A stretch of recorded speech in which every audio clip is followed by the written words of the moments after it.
पंतप्रधान नरेंद्र मोदी यांनी देशवासियांना वर्षभर सोनं खरेदी करू नका असं आवाहन केल्यानंतर आपण ग्राउंड रियालिटी चेक करण्यासाठी दादरच्या रानडे रोडवर पोहोचलेलो आहोत आणि पांडुरंग हरी वैद्य यांच्या या ज्वेलर शॉपमध्ये आपण सध्या आहोत. आपण पाहतोय प्रख्यात असं हे दुकान आहे आणि एरवी पाय ठेवायलाही जागा उरणार नाही इतकी गर्दी या संपूर्ण दुकानामध्ये होत असते. मात्र आज परिस्थिती वेगळी आहे. अगदी बोटावर मोजण्या इतकेच ग्राहक या ठिकाणी पोहोचलेले आहेत आणि आपल्यासोबत पांडुरंग हरी वैद्य आहेत. मुंबई सराफा असोसिएशनचे ते अध्यक्षसुद्धा आहेत. एक नाव आहे. आपण त्यांच्याशी बातचीत करणार आहोत. सर, अशी परिस्थिती कधी पाहिली होती का? पंतप्रधान नरेंद्र मोदींनी जे आवाहन केलं आहे, मग ज्वेलर्सचं काय होणार हा सुद्धा मोठा प्रश्न आहे. नमस्कार. आदरणीय नरेंद्रजी मोदींनी जो पहिल्यांदा आवाहन केलं की तुम्ही वर्षभर सोनं खरेदी करू नका, ह्याला आमचं दुमत नाही आहे. परंतु अचानक दुसऱ्या दिवशी एकदम 9% 10% ड्युटी वाढवली, त्यामुळे सोन्याच्या भावामध्ये प्रचंड वाढ झाली आणि ही वाढ जी एका दिवसात झालेली 10,000 रुपयाने फरक पडल्यामुळे धंद्यावर बऱ्यापैकी मोठा परिणाम होईल. त्यामुळे आम्हाला भीती वाटते की हा व्यवसाय आम्ही कसा करायचा, हा प्रश्न आम्हाला निर्माण झालेला आहे. तर दुसरं म्हणजे भाव वाढल्यानंतर सोन्याच्या मजुरी पण परिणाम होतो. सोन्याच्या मजुरी पण वाढतात आणि त्या गिऱ्हाईकाला आत्ताच पहिल्यांदा 1,60,000 रुपये भाव होता, तोच परवडत नव्हता. तो एकदम वाढल्यामुळे मजुऱ्या पण आमच्या एकदम वाढल्या आणि त्यामुळे गिऱ्हाईकाला ते परवडणार नाही आणि धंदा फार मोठ्या प्रमाणात त्याचा धंद्यावर मोठा परिणाम होईल असं मला वाटतं. तुम्ही काय सुचवू इच्छिता किंवा सरकारला काय सांगू इच्छिता या सगळ्या परिस्थितीबाबत? आम्हाला असं वाटतं गव्हर्नमेंटनी ड्युटी वाढवू नये तर आणि प्रत्येकाला मुभा असावी. त्यांनी किती सोनं करायचं, 1 वर्षात करावं की न करावं ह्याबद्दल मी काही सांगू शकत नाही. हा त्यांचा वैयक्तिक प्रश्न असतो. परंतु तुम्ही ड्युटी वाढवू नका. ड्युटी वाढवल्यानंतर जो भाव वाढलेला आहे त्याचा परिणाम मोठ्या प्रमाणात सुवर्णावर होणार आहे. त्यामुळे ह्याच्या ज्या निरनिराळ्या इंडस्ट्रीज अवलंबून आहेत त्याचा परिणाम होणार आहे. म्हणजे समजा बॉक्सवाले आहेत, नंतर सोनं घडवणारे जे कारागीर आहेत त्यांच्यावर होणार आहे. असे हजारो म्हणजे लाखो कारागीर आहेत, त्यांची जी उपासमारीचा प्रश्न निर्माण होईल असं मला वाटतं. नक्कीच. पण तुमच्याकडे काही प्लॅन बी आहे का? मग अशा प्लॅन बी असा काही करू शकत नाही. आजच्या घडीला काहीच करू शकत नाही. एक तर युद्धजन्य परिस्थितीमुळे भाव वाढले म्हणून आमच्या धंद्यावर मोठा परिणाम झाला. आता परत नरेंद्रजी मोदींनी हा जो मोठा दणका दिला आहे त्यामुळे पण आम्हाला फार मोठं नुकसान सहन करायला लागणार आहे असं वाटतं. नक्कीच. मंदार वैद्य, जे तुमची तिसरी पिढी आहे जी या बिझनेसमध्ये आहे आणि मराठी ज्वेलर्ससाठी हा जो निर्णय आहे तो किती महत्त्वाचा आहे आणि किती धंद्यांवरती परिणाम करणार आहे? नमस्कार. धंद्यावरती नक्कीच आमच्या परिणाम झालेला आहे. नक्कीच आमच्या धंद्यावरती फरक पडलेला आहे. आधीच सोनं जे आहे ते युद्धाच्या परिस्थितीमुळे सोनं महाग झालं होतं आणि युद्ध थांबेपर्यंत थोडं सोनं कमी झालं. आणखीन लोकांना काहीतरी सोनं विकत घ्यावं असं धाडस लोक करायला लागले होते. तेव्हाच परत हा निर्णय आला. प्रथमतः ह्या निर्णयाबद्दल आमचं समर्थन आहे. आम्ही त्या निर्णयाचं स्वागत करतो. परंतु अचानक जे एका दिवसामध्ये जवळजवळ 10% इम्पोर्ट ड्युटी वाढली, त्याच्याने आमचे चालू असलेले ट्रान्झॅक्शन जे आहेत, म्हणजे आम्हाला कुठल्या व्यापाऱ्यांचं पेमेंट करायचं होतं त्याच्या किमती अचानक 10% वाढल्या. जर मला काल कोणाला 100 रुपये द्यायचे होते तर आज मला त्यांना 110 रुपये द्यायला लागत आहेत. प्रॉब्लेम असा आहे की त्यांना 110 रुपये दिल्यानंतर आज जर का तुम्ही माझ्याकडे कस्टमर 110 रुपयाला विकत घ्यायला येणार नसेल तर ते पैसे देणं हे फार कठीण होतं आणि धंद्याची घडी ह्याच्यामुळे विस्कटते. कारागिरांच्या संघटनांमध्ये देखील ह्याच्याबद्दल फार चिंतेचं वातावरण आहे. कारण का कारागिरांना जे आपल्या नुसत्या मुंबईत म्हणा किंवा भारतात लाखो कारागीर आहेत, बरेचसे परप्रांतीय बंगालवरनं किंवा इतर राज्यातनं आलेले कारागीर आहेत आणि असंही एकंदर कामाची संख्या, ग्रॅमेजची संख्या कमी झाल्यामुळे कारागिरांवरती त्याचा खूप विपरीत परिणाम होणार आहे. ही देखील एक फार मोठी चिंतेची गोष्ट आहे. ऑल अँड ऑल थोडं वातावरण थोडंसं गढूळ झालेलं आहे आणि धंदा करणं थोडं कठीण ह्या सगळ्या विषयांमुळे होईल असं वाटतं. पण तुमच्याकडे जे लोक काम करतात मग त्यांच्या रोजगाराचं काय, त्यांच्या पगाराचं काय, तुम्ही कसं सर्व्हाइव्ह करणार? नाही, आता जे लोक आहेत त्यांना आम्हाला पगार देणंच आहे. त्याच्यातनं कुठल्याही व्यापाऱ्याची सुटका नाही किंवा कुठलाही व्यापारी जो आहे तो काम करणाऱ्या माणसाकडे पाहताना असं कधी त्यांनी काम केलं म्हणून त्याला पैसे देऊ अशी भावना नसते. अनेक वर्ष आम्ही एकत्र काम करतो. बरेचसे आमचे जी माणसं आहेत ती आमच्या कुटुंबाचा एक एक्सटेंडेड भागच होतात. त्याच्यामुळे जर आमच्यावरती वेळ वाईट आली तर आम्ही त्यांना पगार देणार नाही किंवा त्यांना काढून टाकणार अशा गोष्टी सहसा होत नाहीत. डिमांड सप्लायचा रेशो जो आहे तो बिघडतोय कुठेतरी आणि त्यामुळे बरेचसे ग्राहक आहेत ज्यांना बिस्किटमध्ये गोल्ड घ्यायचं आहे असं पण समजतंय. त्यामुळे तो देखील तुम्हाला एक मोठा सेटबॅक आहे. हो, दागिने आम्हाचा कल जो आहे हा दागिने विकण्याकडेच आहे. जर दागिने विकली तरच आम्हाला मजुरी मिळणार आहे आणि आमचं जो काही फायदा आहे किंवा जे काही उत्पन्नाचं साधन आहे ते मजुरीच आहे. सोन्याच्या विक्रीतनं फार काय मिळत नाही. आता इनफॅक्ट एक थोडीशी अजून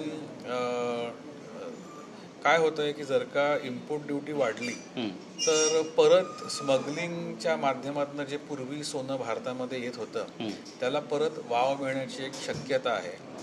आणखीन अशा पद्धतीने सोनं भारतामध्ये येऊ शकतं, परंतु ते सामान्यतः कुठलेही चांगले ज्वेलर्स ते सोनं विकण्यात त्यांचा काही रस नसतो आणि सामान्यतः जे सर्वसामान्य ग्राहक आहेत त्यांना देखील अशा प्रकारचं सोनं खरेदी करण्यामध्ये रस नसतो. पण जे असे काही समाजकंटक विषय आहेत ते ह्याचा वापर अराजक माजू शकतात. थोड्याफार पद्धत होऊ शकतं, पण गव्हर्नमेंटचं त्याच्यावर संपूर्ण लक्ष आहे. आणखीन ते खूप चांगल्या प्रकारे गव्हर्नमेंट कंट्रोल करत आहे. बरेच जण म्हणतात की मोदीजींनी जे आवाहन केलं त्यामध्ये देशभक्ती सुद्धा आहे, आम्ही देशभक्ती दाखवू. त्यामुळे देशभक्ती दाखवणं हा एक वेगळा विषय आणि धंद्यामध्ये लॉस बेअर करणं हा दुसरा विषय. यातून सुवर्ण मध्य व्यापारी कसा काढणार? नाही, मी परत सांगतो की आमचे सर्व व्यापारी बांधव जे आहेत, सर्व व्यापारी मित्र जे आहेत ते मोदीजींच्या ह्या निर्णयाबरोबर आहेत. आमचं असं ह्या निर्णयाच्या विरोधात आमचा स्वर नाही आहे. आमचं त्या निर्णयाला समर्थन आहे. देश पहिल्यांदी, व्यापार दुसऱ्यांदा. सरकारने तुम्हाला काही स्पेशल पॅकेज द्यावं असे काही आहे तुमची मनशा? दिलं तर उत्तम, पण तशी आमची काही मागणी नाही आहे. धन्यवाद आमची बातचीत केल्याबद्दल. काही ग्राहक या ठिकाणी आहेत, आपण त्यांच्याशी सुद्धा त्यांची भावना जाणून घेणार आहोत आणि अगदी उत्तमरित्या त्यांनी माहिती दिलेली आहे काय नेमकं सुरू आहे मार्केटमध्ये. आणि काही ग्राहक आहेत, आपण त्यांच्याशी बोलणार आहोत. काय नाव तुमचं? माझं दत्तात्रय. काय विकत घ्यायसाठी आलं? हार पाहतात. आम्ही सोनं खरेदी करायला आलो आहे. तर घरात लग्न आहे आणि सोन्याचा भाव प्रचंड वाढत चालला आहे. त्यामुळे जिथे आम्हाला 50 ग्रॅम घ्यावं तिथे आम्हाला 20 ग्रॅमवरच भागवावं लागतं. त्यामुळे सोन्याचा भाव भरपूर सतत वाढत चालला आहे. नक्कीच, पण खिशाला परवडणार आहे का? मोदी म्हणतात वर्षभर घेऊ नका, तरी तुम्ही सोनं घेताय. सोनं घेत आहे, सोनं घ्यावंच लागणार ना. लग्नामधल्या सोनं घ्यावंच लागतं ना, त्यासाठी आम्ही इथे आलो आहे. नक्कीच, पण आता सोनं घ्यायचा इरादा झालाय तुमचा? हो, झालं आहे, घ्यावंच लागणार ना. घ्यायचा झाला आहे. आधी किती घ्यायचं आणि आता किती घ्यायचं? आम्ही 50 जिथे 50 ग्रॅम घ्यायचो आता आम्हाला 20 ग्रॅमवरच भागवावं लागतं. काय कारण काय सोनं विकत घेण्यामागचं? सोनं महाग झालं ना त्या गोष्टी, त्यासाठी. काही सण वगैरे आहे घरी, काही कार्यक्रम? लग्न आहे घरी, हां, त्यासाठी. नक्कीच. ताई, तुम्ही पण आहात या ठिकाणी, तुम्ही ट्रायल घेताय या हारची. फार सुंदर हार घातलाय तुम्ही, घेणार आहात? ह्या हाराची किंमत ॲक्च्युली खूप आहे. 75 ग्रामचा हार आहे. हां, पण आता एवढं आत्ताच्या काळात घेणं म्हणजे फार कठीण होऊन बसले. जस्ट आपण एक आलो आहोत तर घालून बघितलं, एक हाऊस मनाची. हां, पण आत्ताच्या ह्या सगळ्या काळात आपल्याला आता कमी वजनाचं घ्यावं लागतं, घरात लग्न असल्यामुळे. हां. आधी किती घ्यायची इच्छा होती आणि आता किती तोळं घेणार? 50-60 ग्रामचा असा नेकलेस एक घ्यावा, बांगड्या घ्यावा, असं सगळं चालू होतं. पण आता 2-2.5 तोळ्यापर्यंत नेकलेस बघतोय आणि बँगल्स बघतोय 3 तोळ्यापर्यंत. मोदी म्हणतायत की वर्षभर सोनं खरेदी करू नका, युद्धजन्य परिस्थिती आहे, तरी पण महिला सोनं खरेदी करतायत. त्यांना काय म्हणाल किंवा तुम्ही का खरेदी करताय याचं काय उत्तर देणार? सोनं तर खरेदी केलंच पाहिजे, कारण ती आपली एक इन्व्हेस्टमेंट आहे. जसं ज्यांच्याकडे जेवढं म्हणजे आहेत पैसे, पेमेंट, ज्यांची जशी ऐपत आहे त्यांनी घेतलंच पाहिजे. त्यात काय हे नाही आहे. नाही घेणं ते त्यांनी त्यांच्या आपल्या सगळ्याच्या दृष्टीने एक विचार केला सगळ्या भारताच्या आणि पण सगळ्या असं ह्याच्या. वाटतं बजेट आउट ऑफ बजेट जात आहे सोनं खरेदी करणं. मग आपण त्याचं कमी करायचं, आपण वेट कमी घ्यायचं, वजन कमी घ्यायचं. आपली इच्छा आहे आता, हे पण मी जास्त हेवीतच घातलं, पण तेवढं तर आता घेता येणार नाही, म्हणून आता कमी वजनाचे बघते दागिने. नक्कीच. ताई, तुम्ही काय म्हणाल मोदींनी जे सांगितलंय, दागिने घेणं टाळाल वर्षभर की इन्व्हेस्टमेंट म्हणून दागिने घ्याल किंवा मग लग्न सराई आहे किंवा काय? दागिना हे इन्व्हेस्टमेंट आहे आणि घरात लग्न असलं तर ते दागिना घेणंच गरजेचं असतं आणि ती इन्व्हेस्टमेंट ही लॉंग टाईम असते. महिलांना सोनं इतकं का आवडतं, म्हणजे हा पण एक प्रश्न. शेवटी लग्नामध्ये हाऊस मौज ती असतेच. बाजूबंद म्हणा, नेकलेस म्हणा, ही हाऊस मौज असतेच. त्याच्याशिवाय स्त्रीचं शेवटी स्त्री धन असतं. पण ते दर वाढतायत, त्याचे सोन्याचे दर चढे दर आहेत आणि 2-2.5 लाखापर्यंत जाणार आहेत म्हणतात. आपली जी रीत आहे लग्नाचं, मराठमोळं रीत असते ती, लग्नात तुम्हाला मुलीला सोनं द्यावंच लागतं. तर त्यामुळे ते करणं गरजेचं असतं. किती तुमचा रेट वाढो न वाढो, पण ते करणं गरजेचं असतं. नक्कीच. पण कुठेतरी मग मनात असा प्रश्न निर्माण होतो का, इतके दर वाढत आहेत, कसं खरेदी करायचं, खिशाला परवडणारे नाही आहेत. पण त्या बजेटमध्ये लाईट वेट म्हणा, त्या लाईट वेट 7-8 ग्रॅममध्ये पण तुम्ही नेकलेस घेऊ शकता. बांगड्यांमध्ये पण आता कॉपरमध्ये येतात, ते पण लाईट वेट 8-9 ग्रॅममध्ये मिळतातच. तसं काय म्हणजे आता द्यायचं म्हणून थोडंफार तरी दिलंच पाहिजे ना, असं. नक्कीच. धन्यवाद ताई आमच्याशी बातचीत केल्याबद्दल. मला तुमच्याकडे यायचं, तुम्हाला विचारायचं. ताई म्हणतायत की लाईट वेट दागिने आम्ही प्रिफर करतोय. आधीचा काय ट्रेंड होता आणि आताचा ट्रेंड काय सोनं खरेदी करण्याचा? आमच्याकडे आतापर्यंत ग्राहक जे बघायला 7-8 वर्षापूर्वी 50-60 ग्रॅमच्या बांगड्या, नंतर नेकलेस, हे पहिले ते घ्यायचे, कारण का तेव्हा त्या वेळेचे भाव हे त्याच्यामध्ये 4 वस्तू बसायच्या. आत्ता जे आमच्याकडे ग्राहक येतात त्याच्यामध्ये 1-2 लाखामध्ये फक्त त्यांना एकच वस्तू बसते. तर त्यांचं असं म्हणणं आहे की म्हणजे कुठेतरी भाव कमी व्हावा. थोडं भाव कमी झाल्यानंतर आमच्या बजेटमध्ये येणारे दागिने, आम्ही कुठे एक वस्तू घेणार ते आम्ही 2 वस्तू घेऊ शकतो. आम्हाला मिनिमम बांगड्या घेता येऊ शकतात. आता त्याच्यानंतर जे मोदींनी सांगितलं की बाबा 1 वर्ष खरेदी करू नका, पण माझं असं म्हणणं आहे की ज्यांच्याकडे आत्ता करंट पैसे आहेत, समजा त्यांच्याकडे 1 लाखामध्ये समजा 1 तोळ्याचा दागिने येणार, ते 1 लाख त्यांनी असेच ठेवले. त्यांनी 1 वर्षानंतर त्या दागिन्याचा विचार केला, तेच त्यांना अजून 1 लाख रुपये एक्स्ट्रा भरून म्हणजे त्यांचंच नुकसान होणार. त्याच्यामुळे आत्ता जे आमच्याकडे गर्दी होते किंवा ग्राहक येत आहेत या दृष्टीने की बाबा आपण कुठेतरी कमी भावामध्ये सोनं घ्यावं असं. नक्कीच. पण ग्राहकांचा ओघ आहे का? आधी किती होता, आता किती आहे, की कमी झाले ग्राहक बघायला गेलं तरी 25% ग्राहक कमीच झालेत.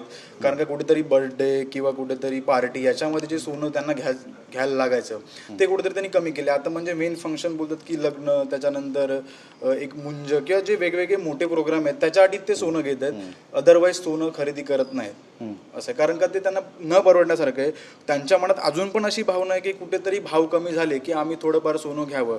कारण का ज्या प्रकारे लोकांची सॅलरी ज्या प्रमाणात कमी प्रमाणात, त्यांना ते सोनं परवडत नाहीत पटकन.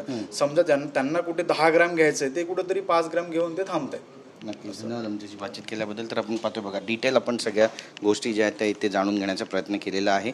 आणि एक महत्त्वाची गोष्ट म्हणजे गोल्डची स्मगलिंग वाढू शकते, कारण आपण पाहतोय की इम्पोर्ट ड्युटी 9% वाढलेली आहे. त्यामुळे ब्लॅकमध्ये जे सोनं आहे त्याची जी आवक आहे ती सुद्धा बाजारामध्ये येऊ शकते. पोलिसांनी सुद्धा त्यावर लक्ष ठेवणं, सरकारने लक्ष ठेवणं गरजेचं आहे. ही पण नवीन माहिती येते. लग्न सराई आहे त्यामुळे सोनं घ्यावंच लागेल, पण जिथे 5 तोळं घ्यायचे तिथे आता 2 तोळंच घ्यावं लागेल असं सुद्धा ग्राहक म्हणतात. कॅमेरा पर्सन योगेश गुरवसह गिरीश गायकवाड, TV9 मराठी, मुंबई.